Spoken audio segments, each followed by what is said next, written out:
Practice, practice, practice. Are you taking SAT tests for the second time? Disappointed with your first or second time score? Join our P program to improve your score by at least 150 points. 6 full-length practice tests with live feedback sessions just for $199 after a 50% discount. First test and live feedback session is free. Visit us at testpreppundits.com. Call us at 844-383-7844.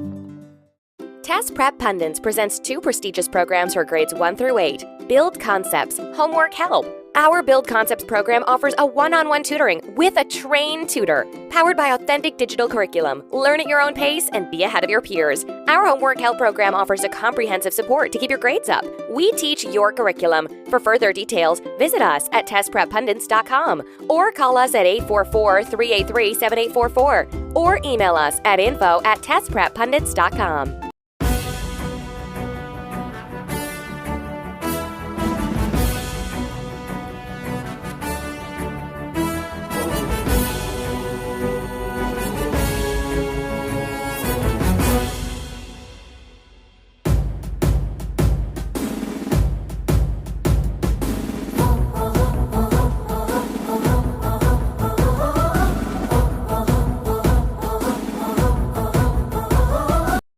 Are you confused about how to write your college essay? Writing a college essay can be difficult and confusing. Join our free boot camp. Gain the knowledge and skills to write a successful essay. Expert Ivy College tutors will host the boot camp. This program is presented by Test Prep Pundits, a home to the top 1% SAT/ACT scores.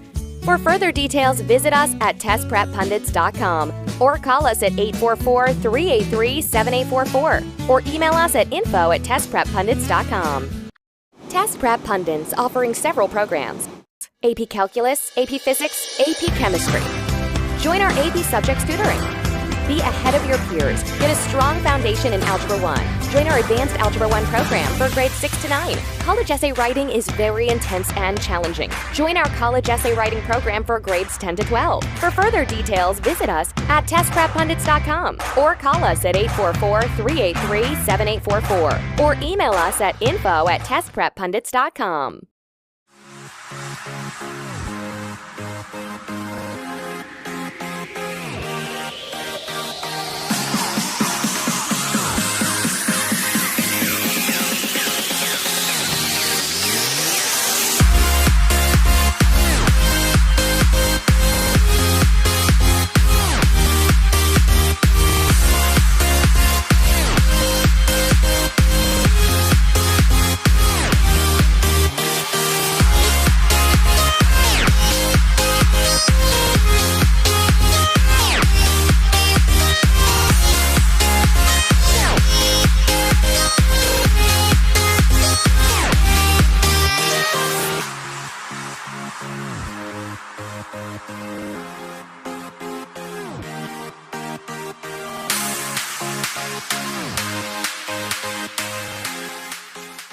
ఆకర్షణీయమైన చీరలు, అబ్బురపరిచే ధరలు, అందరికీ నచ్చిన, అందరూ మెచ్చిన show మన lucky మహిళ. బోలెడంత excitement, wonderful winning moments. Exact చెప్పారు, మీరే గెలుచుకున్నారండి. కంగ్రాచులేషన్స్, $220. సెలబ్రిటీ గోస్ట్లు, అదిరిపోయే పంచులు, సరదా సరదా కబుర్లు. Hello and welcome back to yet another fabulous episode of our talk show with experts. Manato unnaru mana immigration expert Rahul Reddy garu. Rahul garu, thank you so much for being on the show today. Andy, thanks for inviting me, Garu. Sure. This program has been brought to you by the Test Prep Pundits, a home to the top 1% scores. A special shout out to their student Kashif Rahman. Congratulations on getting a near perfect score of 1580. And in addition, 28% of their students got top 1% scores on the SAT test that was conducted on August 27th, which is incredible. Please join the 6 hours of free SAT and ACT prep. Check their website, testpreppundits.com, for further details. The program has been supported by movers.com. Watch us on Yup TV, Facebook, YouTube, Sling TV, World BB TV, and Dish Network. All right, folks, coming to the topic for today, and this is another interesting one. The plan to extend H-1B beyond 6 years So Rahul Garu, can you please tell us, what the plan is, how it's going to be, if there is a plan, then how it's going to be executed and what's going to happen? What does it mean for us? When the H-1B was being made, it was made only for 6 years maximum because they expected people to get the green card. There was nothing like, why would it take more than 6 years to get the green card? So obviously, we know that what happened with the priority date backlog, things have started moving. So they changed the law and they allowed us to extend the H-1B beyond 6 years if we have made an attempt for getting the green card. So this is only for the people who made an attempt to get the green card. So for the people who have not attempted for getting the green card, they will not be allowed. Hey, what are you doing? You lazy bummer. You're not doing anything.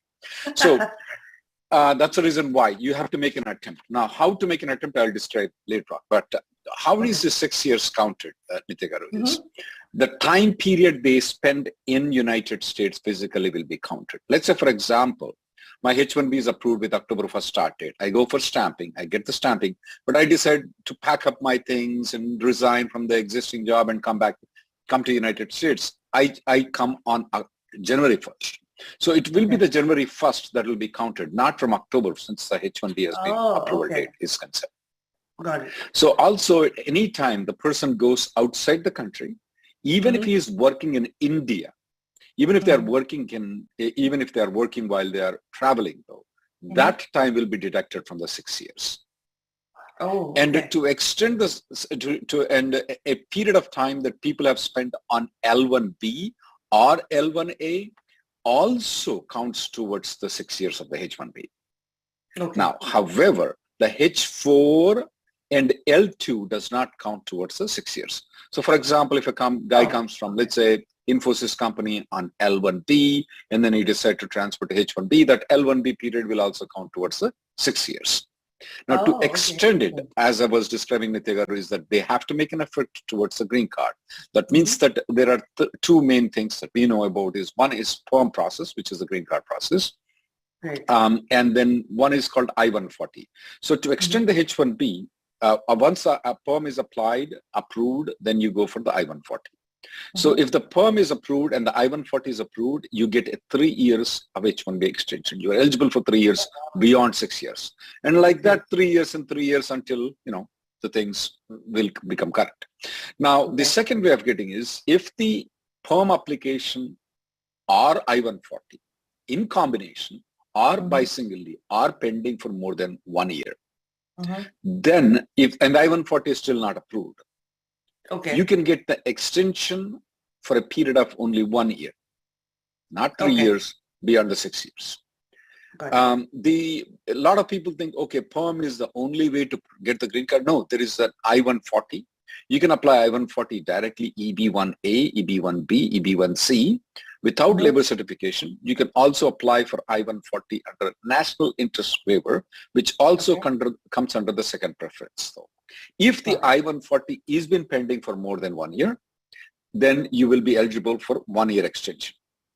When I'm saying, Nitya Garu, that it is pending for more than 1 year, what I mean to say is that even if the I-140 gets denied, you file an appeal, or if the labor certification gets denied, you file an appeal. And if the appeal is pending, then it still counts towards the 1 year pending period though. Got it. And I just want people to understand that if you don't have any PERM file, you don't have any I-140 file, you cannot extend the 6 years of H-1B. The process for getting the I-140 approval typically is 2 years. So lazy bummers will always call me at 5 months and 5 years and 4 months and then say, Rahul, what do I do? And there are some alternatives. You can spend extra time outside the country and certain other things are there. But don't do it. I mean, you should do this way. In the first 1 year, 2 years is where you need to. But if you have missed it, the process is getting longer and longer. It's almost 2 years to get an I-140 approval though. The other thing is that the company that applied for the I-140 must not have withdrawn it after it's been approved for a period of 180 days. After that, if they withdraw it, whatever we discussed can be continued. H-1B extension could be continued. And also, if you have an I-140 approval, another advantage is that your spouse can get an H-4 EAD. I mean, when I came in, there was no H-4 EAD. The H-4 EAD came in recently, somewhere in 2015. So you can extend the H-4 EAD. So if you have an I-140, that's another great advantage for. And as I said, the I-140 must not have been withdrawn for more than 180 days, up to more than 180 days once in approved. Okay. Right. Rahul Garu, I have a few questions that I have in relation to this topic, and I know a lot of people also have the same set of questions, and I'd like to go through them if you don't mind. Sure. Okay, so let's start with this. Can a company that you do not work for right now, can they file your PERM? Absolutely. PERM can be filed by any company, the company that's working, the company that you're not working also can file a PERM application. There's no rule that it has to be filed only the company that you're working for. So like you said, it's based just on the job offer and not that is right. Not whether you're doing a job is irrelevant for filing a PERM application. Got it. All right. And then I-140 with company A, can company B file the extension based on the I-40 that was applied by the company A? Absolutely. It's one I-140, once it's been approved, it belongs to you. If they have not withdrawn for 180 days, it belongs to you. So even though company A filed an I-140, you can use that to go to join company B, and from company B to company C to company, whatever those companies are, you can still use the same I-140 approval. Got it. And I remember we did have an episode about just discussing, the various scenarios related to this as well, right? Sure. A couple of weeks ago. All right. The next question I have is, say I've completed 6 years on H-1B right now, and I'm in India now. So can a company file the PERM and I-140 while I'm in India at that point? Absolutely, they can. You don't have to be in this country. You don't have to be in H-1B. You don't have to be in L1, and you can still file the PERM application while you're in India. There are some people after completing the 6 years, Nitya Garu, they move on to H-4 EAD. Even they can file a PERM application, and you can resurrect the H-1B once you have an I-140 approval. Oh, and okay. when you do, you can resurrect the H-1B. Got it. And, so for them to file a PERM and I-140, you don't have to be on any visa. Is that correct? That's right. You can be in India. You can be in India. That's amazing. You can be in F1, you can be in H4, you can be in any visa for them to file a PERM and I-140. Or in India too. Or just in India. Okay. All right. So say I have my I-140 approval. Can I leave the US and then come back to US after 5 years without subject to cap at that point? This question comes in very frequently. You're right, Yes. Nitya Garu. You can go to India. You can come back after 1 year. You can come back after 2 years. You can come back after 10 years without subject to cap. You can come back before you are dead. That's the condition. Once you're dead, though, you cannot come back on H-1B. No H-1B for you. But you can come back at any time. No H-1B, sorry. Okay. Just you don't have to be dead. That's all, Yeah. All right. Can I use the withdrawn I-140 to apply for my spouse's H-4 EAD? If the I-140 has been withdrawn after 180 days, absolutely you can. Oh, that's Even though your I-140 is with company A, you move to company B, you move to company D, whatever company is extending the H-1B, they can still use the I-140 to get an EAD for your spouse. Got it. Okay. And one last question, Andy. So my priority date is current. Can I extend my H-1B? Should I extend my H-1B? First of all, if you have an EAD under the adjustment of status, it's up to you whether you want to extend or not, though. We have covered that issue many times before. Right. The second issue is that what happens, Nitya Garu, is that this guy has an I-140 approval with company A. Now he is working with company D. Company A did not file the green card application for him because he's working with company D, because it's optional. It's right to file the 485. Right. So can he extend the H-1B with company D when the final action date is current? The answer to that question is simply yes. I don't know why the whole people are getting confused on this question. The answer is still yes. Now the question comes in, can you extend it for a period of 3 years or 1 year? Here is where the deficiency is. It's only 1 year extension you get it, but it's a perpetual extension. It's not like one time 1 year. It's the same thing.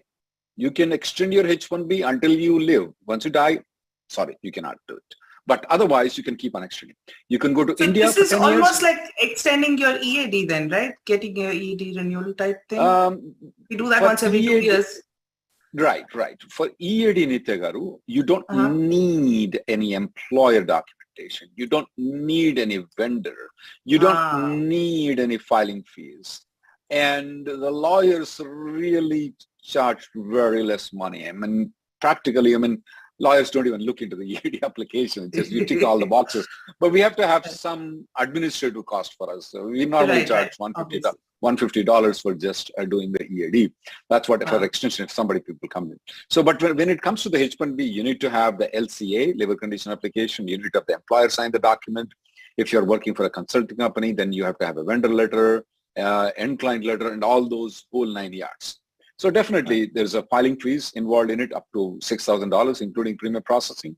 So there are a lot of things involved in H-1B extension. Yeah, but if the final action date is still current, you can only get 1 year perpetual extensions. That means that every time you get 1 year if the final action date. So if you go to India and then you decide after 10 years or 20 years and then you just want to come back here, yeah, you can. But if your final action date is current, you only get 1 year extension. Got it. Thank you, Rahul Garu. Before we move on to our callers, is there anything else that you'd like to add to this topic? No, I think so. We covered. Thank you so much for all the information, Andy. Now, let's start taking our callers. All right, we have our first caller for the day. Caller with phone number ending in 4717. We're ready for you now. Caller with number ending in 4717. Hello? Hey, hello. Can you hear me? Hello? Yes, sir, we can hear you. Please go ahead. Yeah. Hey, thank you for taking my call, guys. Quick question what I have is, I have a 485 pending, but I have not joined that employer yet. So I have worked for that employer until 2015. So I moved to a new employer. My priority date is like June 2012. My 485 has been pending for 180 days. So now I'm not working on that employer, can I use the EAD to go to a different employer, or I need to join back the old employer? No, you can use the EAD that you got, the adjustment of status, and join company C. Absolutely not a problem. The question now comes is, does the company A that filed your 485 and I-140 application, do they still have the job offer for you? If they still have a job offer for you, you don't need to do anything. You can still work company C, company D, company E, whatever companies that you want to. But if by any chance the company A is shaky and wants to withdraw the offer or do something like that, I want you to file a 485J supplement with company C. Now, even though you never work for company A, at least after filing the 485 in your case, it's perfectly allowed for company C to file a 485J saying that we are going to take over the green card from now onwards. Thank you. Okay, thank you for my question. We'll go to the next call. Thank you, sir. Thank you so much for calling, Andy. Let's take our next caller. All right, caller with phone number ending in 2600. 2600. We're ready for you now. Hello? Hello, can you hear me? Yes, sir, we can hear you. Please go ahead. Hi. Namaste, Nitya Garu. Namaste, Rahul Garu. Thanks for doing this for our community and for everyone whoever joins this call. Get your help. So my priority date is May 2014.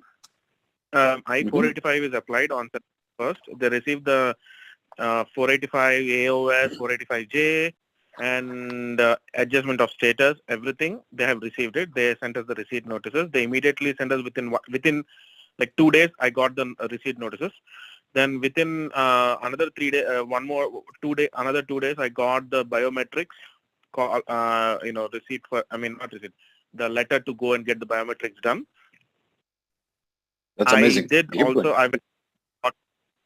Hello. Keep going. I'm listening. I walked in for an appointment for the biometrics. They allowed me. I got my biometrics done also.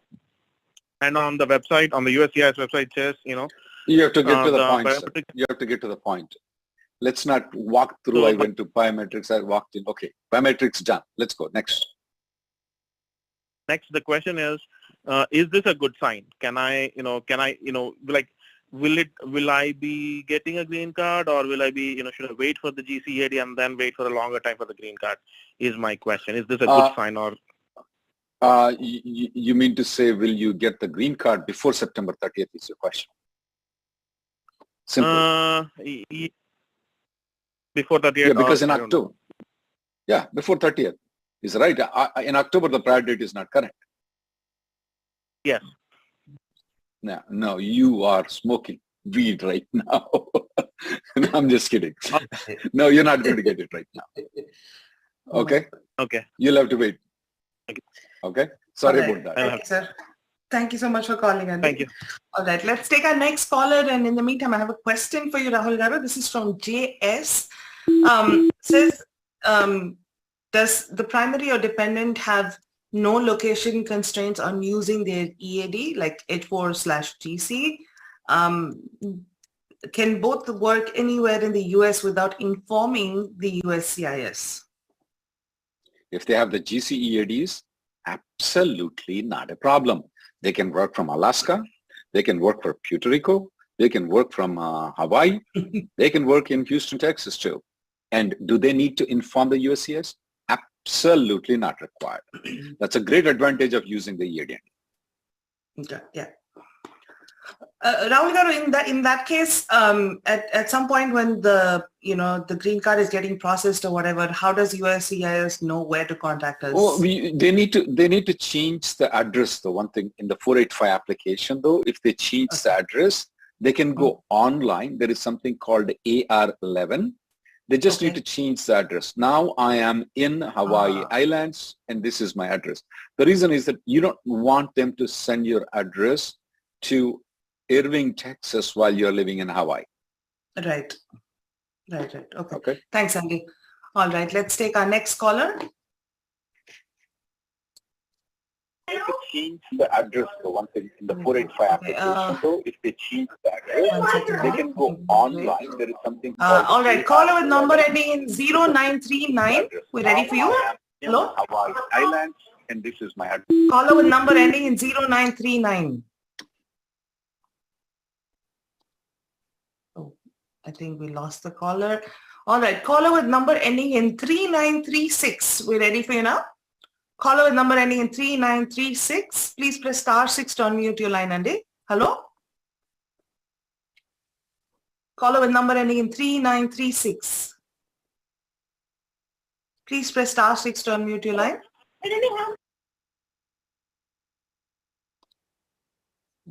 Yeah. Hello, can you hear me? Yes, ma'am. We can hear you. Please go ahead. Yes. So, yeah. Hi, Rahul. My question is, I'm a GC. I have a GCEAD. I'm a dependent, and my husband has his green card. But for some reason, I think I called you last week too. I got my second set of biometrics, and I'm waiting for my GC. And my priority date is June 2010. So I might probably get adjudicated in the month of October. Very good possibility, my yes. At the field office.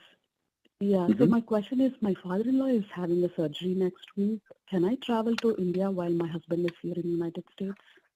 You have an advanced parole, is that right? Yes, I have the combo card. Combo card. You will have no problem, none whatsoever at all, for you to travel into India and coming back. If by any chance your green card is approved, can you come on advanced parole? Yeah, they will allow you to come back on advanced parole. Can your husband ship your green card to India, and then can you use that green card to come into the United States? Yes, you can. So I see no problem in you traveling now. Okay. The little twist here is, do I have to be in the country while they are looking at my, adjudicating my 485 or no? No, ma'am. You don't need to be. The only thing that you need to be is that if any chance they call for the interview, though, I would fly and come back for the interview. Okay. But otherwise, when they approve the green card, you don't have to be there. When you're perfectly okay to travel. Thank you so much. All right. Thank you, ma'am. Thank you so much for calling, Andy. Let's take our next caller.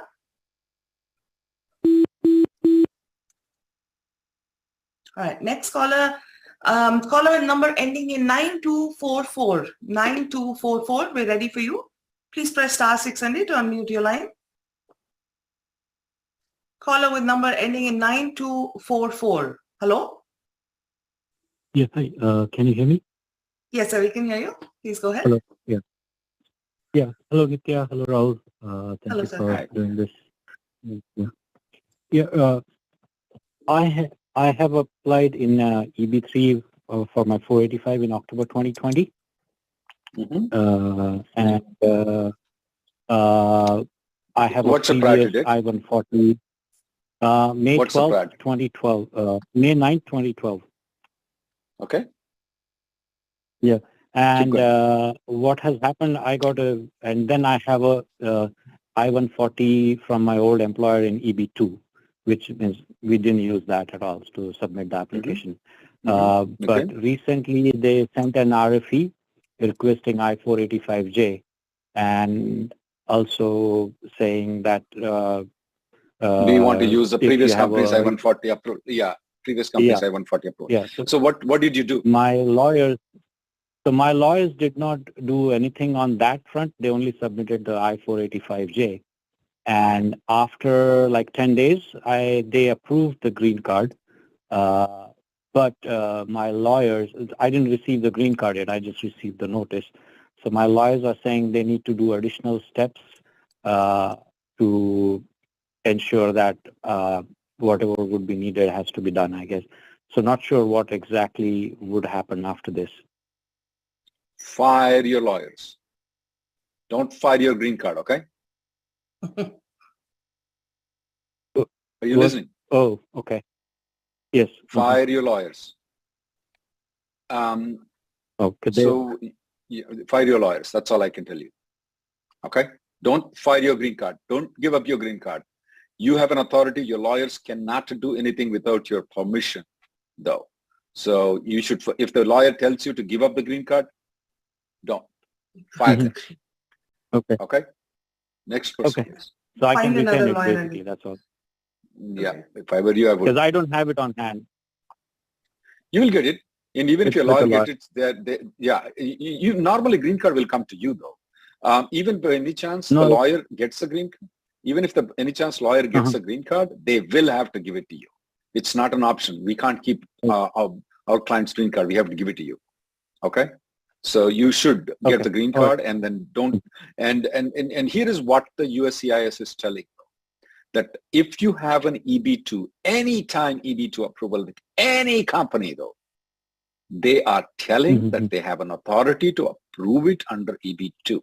Now, the only way to go around is that you challenge them in the court and then give up your green card. If any stupid lawyer client is there, I'm not that stupid. Oh my God. Why would anyone do that? Yeah. Next person, please. All right. Thank you, sir. Thank you so much for calling, and all the very best. Please find a good lawyer. All right. No, he doesn't need any lawyer now. That's all. He doesn't need a lawyer. To counter the other lawyer, Andy. Thank you. All right. Rahul Garu, let's take our next caller, but I have a question for you, Andy. This is from Venkat CH. He says, I-485 is pending for more than 180 days and got an offer from a new employer. What is the filing fee for the 485J to transfer to the new employer for primary and dependents? Can you please provide details on AC21? Yeah, it's called 485J's form. It's a very simple form. It doesn't require any supporting documents like an end client letter, nothing else. It just says that this John Doe, we are offering John Doe. We are company ABC. This is our gross revenue. This is our net revenue. This is the number of employees. We are offering a job to John Doe, and the job description and the job SOC code will be there. So they should be in the similar field. Okay. It cannot be if you are in a Java and then now you are in SAP. For us, it's all the software. For lawyers, it's all the software. Now, for you computer guys, they may sound different to me. The only thing that sounds different to me when you say Java, coffee bean, you know the coffee bean Java? That's Java for us, okay? That's different than that of the SAP. When you say you're coffee bean maker and now you move to SAP, no, that's not allowed. But if you're a Java developer and then you go into SAP, it's the same thing for us. So it has to be, so you submit. And the filing fees is, here is the filing fees, 0. Great. That's too much, and we can't afford it. Filing fees 0. Okay. Yeah. Yes. On to the next caller. Let's see. Caller number ending in 0424. 0424. We're ready for you. Hello? Hello? Caller with number ending in 0424. Hello? All right. Let's see if we can put this caller on hold and take the next caller, please. All right. Caller with number ending in 4263. Caller with number ending in 4263. We're ready for you now. Hello? Hello. Oh, thank Hello, you, Rahul Garan. Thank you for taking my call. Hello. Sure, then. Yeah, please go ahead, sir.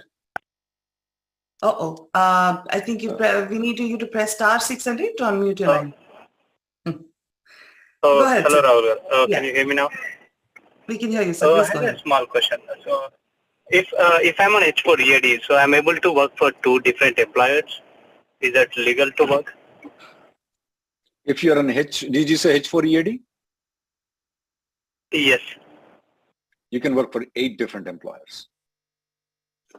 Okay. So even if they're on like full time for 2 different employers, I get paid 2 different employers, no issues. Yeah, right? you can work for 80 hours a week. That's nothing wrong with it. If you have a problem with someone money, you can send it our way, sir. No problem. Thank you. Thank you. All right. Okay. Thank you, sir. Thank you so much for calling, Andy. Let's take our next caller. All right. Caller with number ending in 6994. 6994. We're ready for you. Hello. Yes. Hello. How are you? Hello, sir. We're good. Yes. Please go ahead. Yeah. I'm here. Go ahead, sir. Hi. How are you? All right. Thanks for both of you. A quick 2 questions. First one is the September 6th nadu na case remains pending status padindi, and తర్వాత 7th nadu service request raise చేశాను with administrative error తోటి. Case remains pending వచ్చి visa available లేదని చెప్పారు. Temporarily pausing your work, but visa is not available. 7th nadu service request raise. So I was expecting the response at least within a week. I have not received any response. What is the service After request that, you're again, making for? Expedite the 485 application and the process for expedite the money. What is your if the numbers are not there? How can they expedite it? This was before bulletin release. And okay, got it. I got it. Yeah, I got it. Okay, yeah. So what's your question right now? Right. Question ఏంటంటే already service request కి ఏదైతే response రాలేదు, మళ్ళీ ఈ starting of this week another service request right చేశాను. ఆ request కి response ఏమి ఇచ్చారంటే, నాకు అంటే నీ అండర్ రివ్యూలో ఉంది, you will hear the decision or the action of the next step in very shortly అని రెస్పాన్స్ ఇచ్చారు. సో ఈ based on this whole history మీద నా క్వశ్చన్ ఏంటంటే, స్టిల్ నేను ఎక్స్పెక్ట్ చేయొచ్చా September 30th లోపు? Yeah, but I would rather buy a lottery ticket and see that you have higher chances for that. Okay, so hopefully, meaning hopes అయితే పెట్టుకోవచ్చు. Right. Just like the way I have a lottery ticket, I have a hope that I'm going to get 231 million. Okay. Yes. But would I live my life as if that I'm going to get $231 million? No, I will not. Makes sense. And second question వచ్చి, EAD అయితే ఉంది, EAD మీద more than 1 కంపెనీకి పనిచేయచ్చా? అంటే meaning ఇప్పుడు ఏదైతే ఒక consulting company last 10-12 years నుంచి చేసామో దాంతో వర్క్ చేస్తేనే అదర్ సైడ్ ఇంకా వేరే. Can you work for 2 companies at the same time on GCAD? Absolutely, yes, you can. No problem with it. That was my question. Thanks so much for right. Sir, thank you, sir. Thank you so much for calling, Andy. Let's take our next caller, and in the meantime, question for you, Rahul Garu. This is from Kumar. Can you please tell us how a US kid can sponsor Indian parents? What is the process and how soon can we get a green card in that process? Does the US kid need to have a job when they sponsor their parents for a green card? Good question. First thing is that the process is approximately anywhere between 1 year to about 2 years for people to get the green card if they have a US citizen. The bad news is that the US child has to be 21 years to sponsor a green card. It's not immediate. So if the child has to turn 21 to sponsor the green card, that's when you get the green card, okay? And if the child doesn't have a job, you can include your income, okay? There's called general poverty line. So immigrants have to meet 125% of the poverty line. Typically, let's say the child is there, he's sponsoring for mom and dad. That means that there are 3 people. So poverty guidelines say somewhere about $35,000 is about the family income the person needs to have it. The child is going to college, so doesn't have that income. So we can include the beneficiaries. That means mom's and dad's income as a sponsorship to get the green card. If by any chance mom and dad are in India or whatever, they don't even have income though, you can have an additional sponsor. For example, you can have an uncle of you, a cousin of you who's making the money. They can also give the financial sponsorship though. It doesn't even have to be a relative. It can be a friend who can give a financial sponsorship. So the kid will sponsor for the I-130, and there need to be another sponsor for the finances. If the kid doesn't have an income, if the parent doesn't have an income, then you can go to an additional person to get the financial sponsorship. Got it. Okay. All right. Thanks, Andy. Let's take our caller now. Next caller, please. All right. Caller number ending in 0424.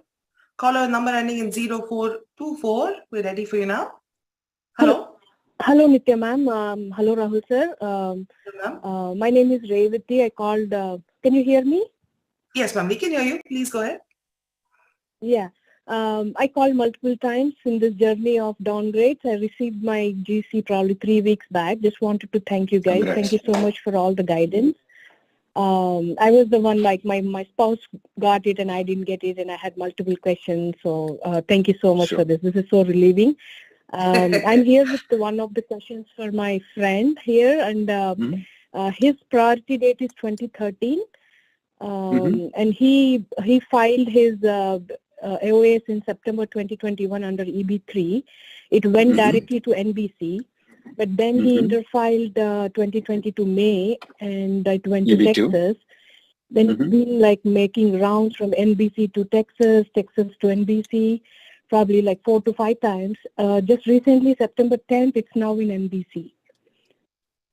So what are his chances of getting his EB?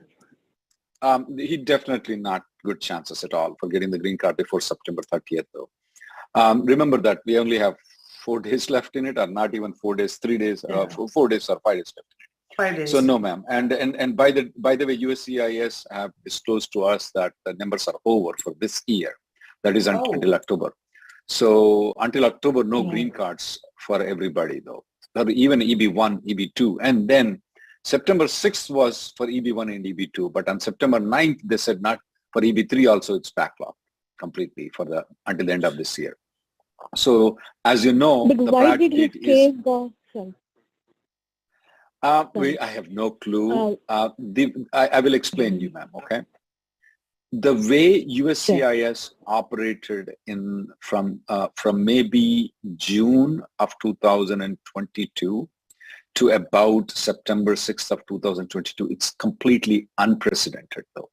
They got a lot of pressure from people like you writing letters to the congressman and to the administration. They want to get these cases adjudicated. So it's like this. I explain this as you leave 100 monkeys for a fully grown mango tree and with a lot of mangoes on it. Why did they cut you and why did not they cut your friend? No clue. How did it happen? So right now, nothing can be done. Nothing can be done. Now the monkeys are out. So it's going to start next year. They will go methodologically. They'll go much better next year, hopefully so. They're a little bit better organized right now. Right now, the priority date is not current for him because it's in April of 2012. And you said his is 2013. It's so it's August not current. 2013, So, yeah, he will have to wait for his turn, ma'am. There is nothing else that can be done. We'll go to the next caller, Andy. All right. Thank you, ma'am. Thank you so much for calling, Andy. Let's take our next caller. Bye. Let's take our next caller. Okay, caller with number ending in 6478. 6478. We're ready for you now. Hello? What's in doing? Hello? Hi, please press *6 to unmute your line, ma'am.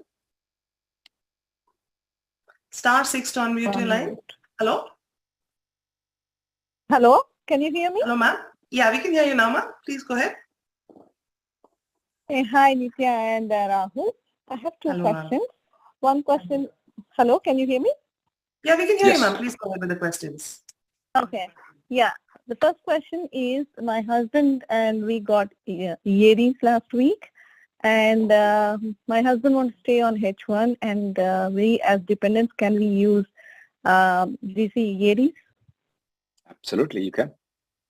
That's what my wife did. She stayed on H-1B. I use the EAD. Okay. The second question is, there are backlogs in EB2 for 40,000 numbers and 25,000 for EB3. So are these backlogs considered for until 2012 or 2014? No, they are until 2014, ma'am, not 2012. And they are not just 2012. They are 2014, all the way to December 31st of 2014, ma'am. Okay, sounds good. Thank you. Thank you so much for answering the call. Thank you, ma'am. Yeah. Thank you so much for calling, Andy. All right, let's take our next caller. What she's telling is the USCIS released the information in the affidavit saying that the amount of 485 spending for Indian nationals in EB2 is 40,000. The amount of EB3 spending for Indian nationals is 25,000. That's what it is. But there is a chance that some of these things can be duplicate also, because some of the people will file for the second time also. They might have filed for it too. Correct. All right. Question for you, Rahul Garu. This is from Ragini Gupta. Says, I'm in India. H-1B got processed. Employer is not giving the 797 and not stamped. Is there a way to get the H-1B transferred to another employer and then come to the US? The USCIS guideline says that if the H-1B is not stamped in the passport, technically you're not counted toward the H-1B number. Now, since it's not been stamped, though, it's just approved, not stamped though, she's not technically counted towards the number. However, having said that, there are people who tried it, saying that, okay, previously I got this H-1B approval with company A, now I want to file with company B. Some of them got it too. Some of them got denied. I don't know why they're doing it, but she can try. Now, the question is, how do you get the H-1B approval when the company is not giving you information? You can file a Freedom of Information. It's online, FOIA-USCIS, and you can file information. It'll take about 3 to 4 weeks, and you'll get the approval in hand, in email, sorry. But Rahul Garu, what are some of the scenarios where the lawyer refuses to give their 797? The lawyer does not have an authority to give it to the employee, because the H-1B is an employer's document, not employee's document. The employer may refuse it to give it because he's not employing this person though. He has already retracted the offer. Why should I give the H-1B approval to her when I have already retracted the offer?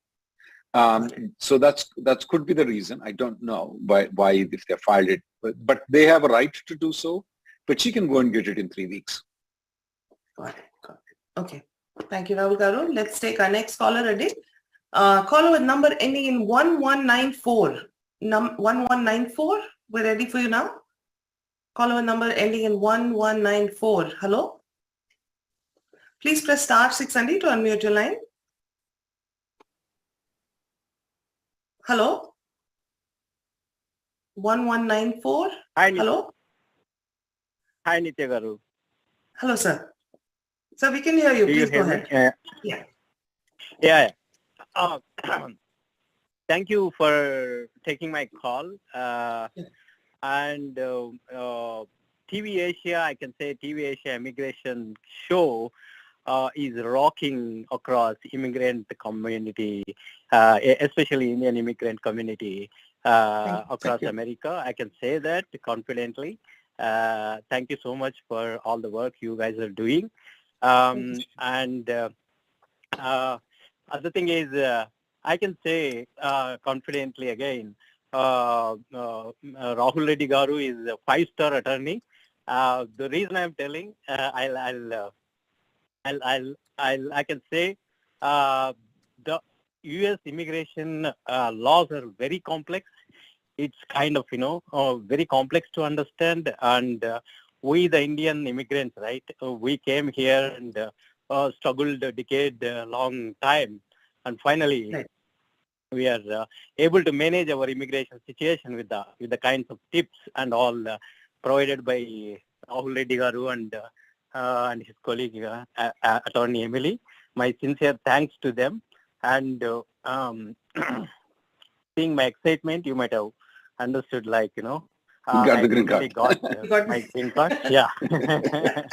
Yes. Yeah. Yeah. That is awesome, true. sir. Thank you. Thank you so much for calling us. Congratulations. But don't forget the ladder that you climbed up, please, because yesterday I went to a big Indian event attended by all executives and all those things. Immigration was not part of the entire discussion. There's no word called immigration. So I feel that please don't forget us. Don't forget the ladder that you climbed up. Keep the ladder and keep writing the letter, sir. Thank you very much. Thank you for calling. Yes, sir. Definitely. Yeah. Definitely, yeah. Your opinion really, your words matters, and your tips, right? I mean, nowhere we saw the kind of immigration guidance and advices you have given. Like, I see many guys like these Bata, Nata, I don't know what they're all doing because, they never talk about immigration, which is a burning topic of Indian community here. But anyway, I have Thank you. Thank you. Thank you, sir. You have questions? Go ahead, sir. Please. One question is, myself, my wife, and my son, we got green cards. My daughter's green card, unfortunately, is still pending.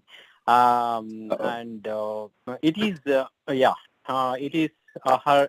She received her advanced parole. What's the priority date for her? Card. What's the priority date for her? November. For you? November 2012. I want you to watch the video. I just made it 2 weeks ago. It's a 10 minutes video. You can YouTube it saying that one person got the green card, the second person did not get the green card because there are options. You can file her an I-130 applications though. But it's a lengthy story to explain though, but I want you to watch that video. It's just about 10 minutes video, okay? We'll go to the next caller. Sure, sir. It addresses the other question. Only the other question I have. For some reason, if I want to change my employer, right, what will happen? You will have no problem. Green card? Your daughter will still get the green card. Okay. I need not do anything from my side, right? No, sir. You do not need to do anything. Next person. Thank you, sir. Thank you so much for calling. Congratulations again. Yeah. Let's take our next caller, Andy. Yeah, Nitya Garu, I want to add it. What happens is that when one person gets a green card, the other person doesn't get the green card though. He said his priority date is November 2012. Some of their priority dates are 2014 also. So actually they can file an I-130 and get the green card because if the employment base takes a long time, they should try to look into family-based. F2A, fortunately, is always correct. 95% of the time it's correct. So they should look into that aspects of let the 485 application be as it is and try to get a family-based green card. Whichever comes early, they can take that one. Okay. Okay, we'll go to the next comment. Well, Let's take our next caller, Andy. Caller with number ending in 2771. 2771. We're ready for you now. Hello? Please press *6, Andy, to unmute your line. *6 to unmute your line. Hello? Hi, Nitya Garu. Hi, Rahul Garu. Can you hear me fine? Yes, sir. Hello. Yes. We can hear you. Please go ahead. I am Kumar and thanks for your service, Andy. My question is, I filed 485 in April of this year in EB2 and my priority date is June 2014. So we completed biometrics and after biometrics, my spouse traveled to India on her H4 stamping, valid stamping, and our advance parole is still pending. So now the dates are retrogressed. I'm not expecting GC anytime soon. And I'm planning to use GCAD or travel using AP.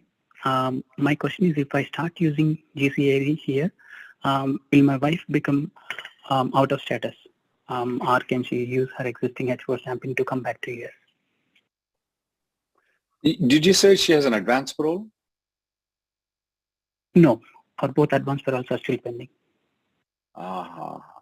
When is she planning to come back though? Maybe in 2 months time. I would recommend you do not use the EAD. Let her come back and then you can start using the EAD. Okay? Okay, yeah. Okay. Thank you. And can I go for H1 stamping? Sorry. Can you go for H1 stamping? Yeah, you can go for H1 stamping. But do you need to go for H1 stamping? Can you not use an advance parole to come back into the United States after your wife comes back into the United States? Do you see my point? Why go there? Because there is no appointments. Yeah. There are no appointments. Even if there is an appointment, what if they issue a 221G? I mean, why take the risk though? So I would have your wife come into the United States, then you can travel on advance parole if you want to rather than going on H-1B. Okay? Okay, makes sense.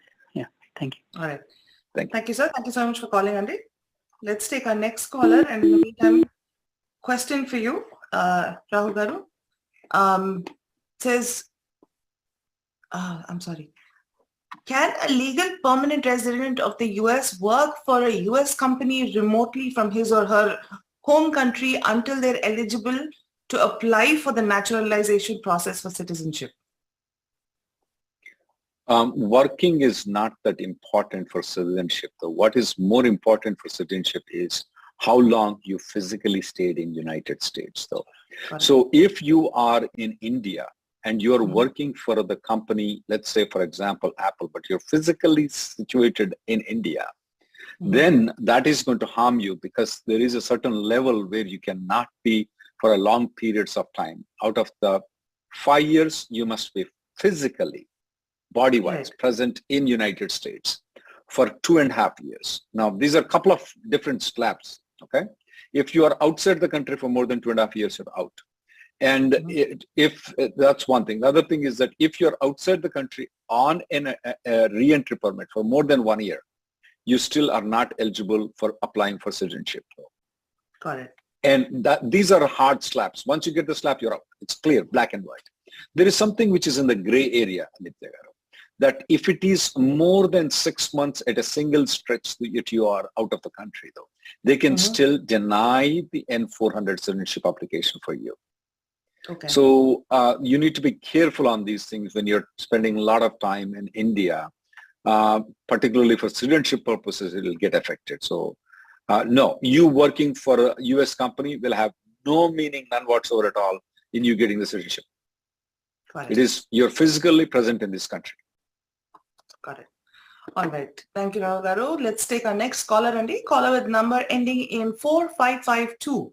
4552. We're ready for you now. Please press *6, Andy, to unmute your line. Hello? Caller with number ending in 4552. Please press *6 to unmute your line. Hello? All right, let's try our next caller. We'll come back to this caller. Caller with number ending in 6560. We're ready for you now. Hello? Caller with number ending in 6560. Hello? Please press *6, Andy, to unmute your line.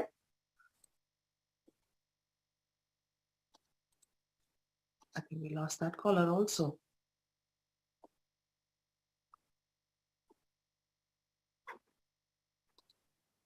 All right, caller number ending in 6560. We're ready for you now. 6560. Namaste, Nityaji. Namaste, Rahulji. Namaste, sir. Namaste. Just a quick question. I filed in 2020. That was under EB3, and it was a concurrent filing. For a brief time in 2021, my daughter's age was locked under EB3. In March 2022, I interfiled, and the current status for 485J and 485 both, his case remains pending. So question number one, What is the priority I don't date? know. What is the priority date? What is the priority date? It's March 2013. So Okay, my first question is, right now I'm confused. I don't know if I'm standing in an EB2 queue or if I'm standing in an EB3 queue. You told me for sure that your daughter is locked in EB3. Can you also confirm that if you are in EB2 queue, your daughter is also locked in EB2? If you are, I will tell you whether you're in EB2 or EB3. Is your daughter locked in EB2? So she's locked in EB3 for sure. And when we applied for in March, I-140 was approved, and she was under 20 years of age. No, sir. When did you So file that was the my 485? second question. When did you file the 485J supplement to upgrade to EB2? In March 2022. At that time, your daughter is still under 21? Yes, sir. So you're telling me, so it's very hard to determine whether you are in EB2 or EB3 though.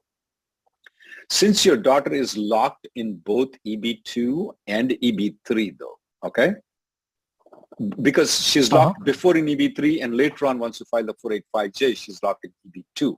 So either way she's locked. So there is now no danger for her though. I really don't know for the people who are pending applications right now, whether they will be in EB2 or EB3. There is no clear answer to that because people who have upgraded to. The reason is that until the case is adjudicated, they don't allocate the visa number to the individuals. You got it? So they do not allocate it. So when they allocate it, they will tell, should it go under EB2? Should it go under EB3? When the application is pending though, they will not make a decision whether it's a EB3 or EB2. When they make the decision, then it goes to EB2 or EB3. So what I would argue for you is, if the EB3 moves forward, I will tell that, oh, you are under EB3. Okay. If the EB2 moves forward, I'll tell that it's under EB2. Now, however, since she's locked both in EB2 or EB3, I don't have hesitation arguing either of those things. But if she is locked only in EB3, okay, I will definitely make a note and tell the officer, do not approve this guy's green card in EB2. We'll go to the next call. So by the sorry, go ahead. 6560. By the fact that simply we applied for 485J, and my I-140 was approved and EB2 was current. Does it mean that my daughter's age is automatically locked, or do they have to approve my 485J in order for her date to be locked under EB2? First of all, this 485J is a discretion of the USCIS official, though. We don't have an assurance that they have, we don't have a right over that.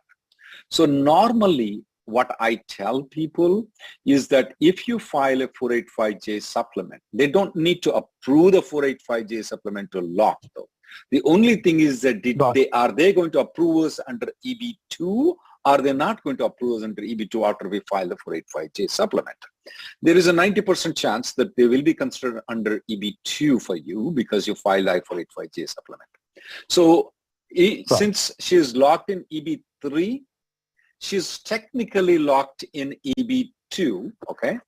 She's technically locked. And it doesn't require for us to have the 485J approved to lock herself up, okay?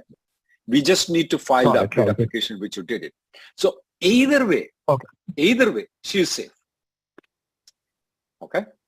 Okay. So tomorrow, so you will not recommend if 3 years, 4 years down the line, if they tell to you, you are an EB3, okay, you're not locked in EB2. So what? You still get the green card in EB3s, right? Now, if they say you are in EB2, Right. your daughter is still locked in EB2. If some people are not locked in one thing, that's a different thing. Since your daughter is locked in either of those things, I'm not worried for your daughter. Got it. So in either case, I should not be considering changing her to an F1, right? She can stay under adjustment of status. Absolutely. I will have her use the EAD2. Next person, please. Okay. Thank you, Rahul. Thank you, sir. Thank you so much for calling, Andy. Let's take our next caller. All right. Hi. Caller with Hi. number ending in 5766. We're ready for you now. Hi, Nitya Garu. Hi, Rahul Garu. Thanks for your time. I have a question like, I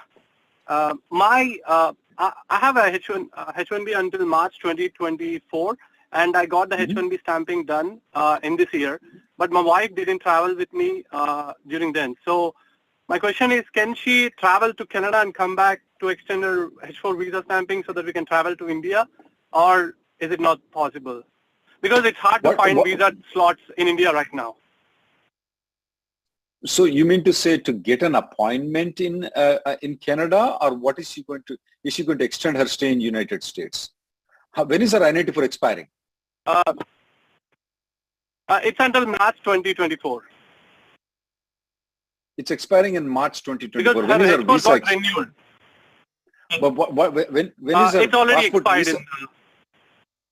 Passport visa expired. So by going to Visa Canada, got what is expired she? in 2017. So what is she trying to achieve by going to Canada? I'm just trying to know whether she can, if she goes to Canada while coming back, will there be any stamping done at the port of entry, or is it not possible? No, they won't. The CBP, that is Customs and Border Protection people, have no authority, none whatsoever at all, in stamping the passport visa for your wife. All they do sometimes when you go to Mexico is they can extend the I-94 based on your H-1B, but never passport stamping. So for her to go to India, she has to get the stamping. Either she has to go to the consulate in Canada, sometimes they do give an appointment, or she has to go to the consulate in India. But she cannot get the stamping with CBP. We'll go to the next caller. All right. Thank you, sir. Thank you so much, Thank you so much for calling. Okay. Let's take our next caller. And in the meantime, question for you, Rahul Garu. This is from Nagendra T.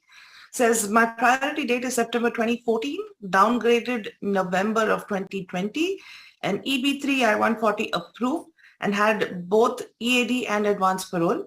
485J interfile to EB2 approved as well.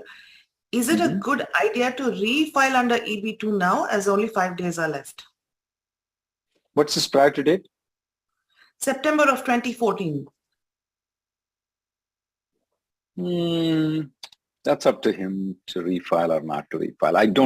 I'm not very strictly on refiling or interfiling. He already did the interfiling, so I don't think so he should refile.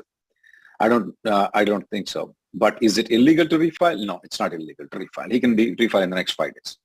Okay. But if I were him, if he has already done the interfiling, I will not do the refile. Got it. Thank you, sir. Let's take our next caller. Caller with number ending in 7609. Caller with number ending in 7609. We ready for you? Hello? Hello? Hello? Hello, ma'am? Hello? Hello. Yes, Hi, ma'am. Andy. Hi, Andy. Yeah, my name is Lavanya. So I have a question. My husband EB1 I-140 is recently approved. Priority date is January 2022. Our I-485s are also currently in field office since September 6th. So my question is, my husband had a warrant and traffic ticket in 2018. We paid the dues and warrant was cancelled. So we have indicated this in I-485 application too. So will it have any issue to our I-485 application? So that is my question. At the most, they may call. At the most, they may call for an interview, though. That's all I can expect. Okay. That at the most they can call. And because he had a warrant, will it cause any problem in getting the green card? The answer is simply no. He will not have any problem whatsoever at all in getting the green card. Okay, Oh, but thank just you, make Andy. sure that Thank you, your Rahul yeah, garu. just make sure you take the documentation that the warrant was issued for the traffic ticket, not that he murdered somebody. Okay, make sure that Yeah. that warrant and then you paid the penalty. Just take the evidence of it, Uh-huh. though. That's all. I would not have answered yes to that question where you've been arrested, cited, or anything, because they clearly mentioned in the 485 application instructions, page number 16, about the traffic tickets under $500, you don't have to mention it. So I would not have mentioned it. But if you get to the interview, will not be any problem, ma'am. Uh-huh. Absolutely not a problem. Okay, thank you, ma'am. Okay, Andy. Okay. All the Thank you very so best, much, Andy. Andy. Thank you. No problem, no problem. Thank you. Bye. Thank you, man. Thank you so much for calling, Andy. I know we have a lot of folks who are still waiting on the caller lines as well as on the live chat. But unfortunately, we're all out of time today. Somehow, time seems to be running really fast when we're on this show, Andy. I don't know why that happens, but much as we try, we are unable to get through to all our callers, which shows how much our callers like us and keep calling us. So please continue to do the same thing every week, week after week. We'll be back here next week as well. But before we go, thank you so much, Rahul garu, for being such a candid personality, Andy, you know, in terms of telling our viewers and listeners and everyone alike as to what needs to be done without cutting any corners and matters. So thank you for being such an honest immigration lawyer who doesn't want his mansion in the background there. So Thank you. Thank you very much for inviting thank you so much, sir. And to all our viewers, we'll be back same time, same place next week. So come back with all your questions and more, and we'll try to get them answered as soon as we can. Thank you and have a wonderful week.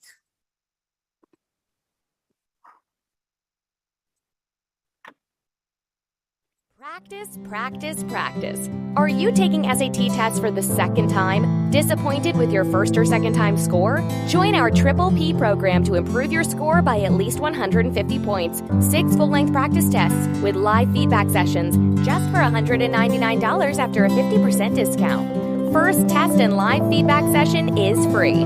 Visit us at testpreppundits.com. Call us at 844-383-7844.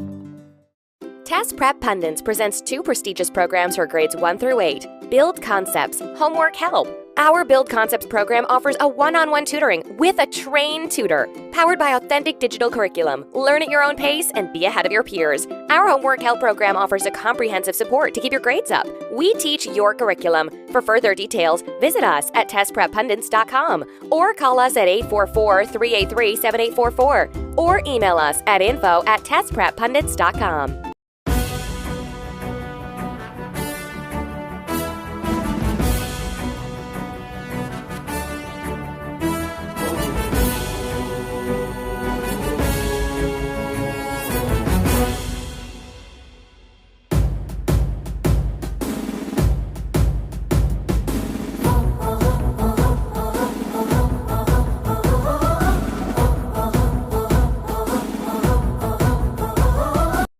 Are you confused about how to write your college essay? Writing a college essay can be difficult and confusing. Join our free boot camp. Gain the knowledge and skills to write a